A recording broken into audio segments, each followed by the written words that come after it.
আলো বাতাসহীন কক্ষে লোহা আর কাঠের দুইটা দরজা ছিল।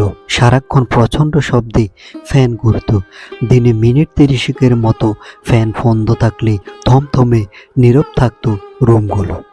আয়নাঘরের দেয়ালে বহু মানুষের হাতের লেখা পাবেন, ফোন নাম্বারও রয়েছে।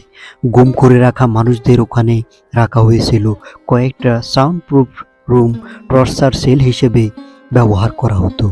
ওয়াশরুমে চোখ বন্ধ করে নিয়ে যেতে হতো। বাংলাদেশের মানবাধিকার সংস্থার খবর অনুযায়ী ২০০৯ সাল থেকে ২০২১ সাল পর্যন্ত মোট ৬০৫ জন গুম হয়েছেন।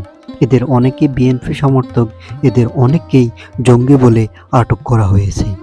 আয়নাঘর শুনতে যতটা সাদামাটা ততটাই রহস্যময়।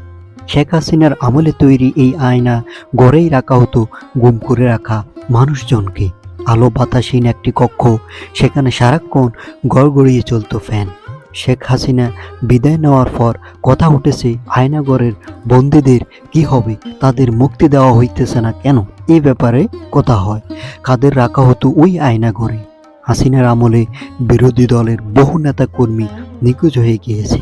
তারা কোথায়, তাদের কোনো হদিস নেই। এমনকি সেনাবাহিনীর লোকজনও রয়েছেন ওই তালিকায়। আয়নাঘর আসলে গোয়েন্দাদের একটি গোপন বন্দিশালা বা ডিটেনশন ক্যাম্প। এটাই হলো মূলত আয়নাঘর বা আয়নাঘরে কি রয়েছে বিস্তারিত মূল আলোচনা হলো এটাই, কত নির্মমভাবে মানুষকে অত্যাচার করা হতো এই আয়নাঘরে। ভিডিওটা আপনার কাছে কেমন লাগলো কমেন্ট করে জানাবেন। আর আপনি যদি আমাদের এই চ্যানেলের নতুন সদস্য হয়ে থাকেন, নিত্য নতুন ভিডিও পাওয়ার জন্য আমাদের চ্যানেলটা সাবস্ক্রাইব করে রাখতে পারেন পরবর্তী ভিডিও পাওয়ার জন্য। ধন্যবাদ।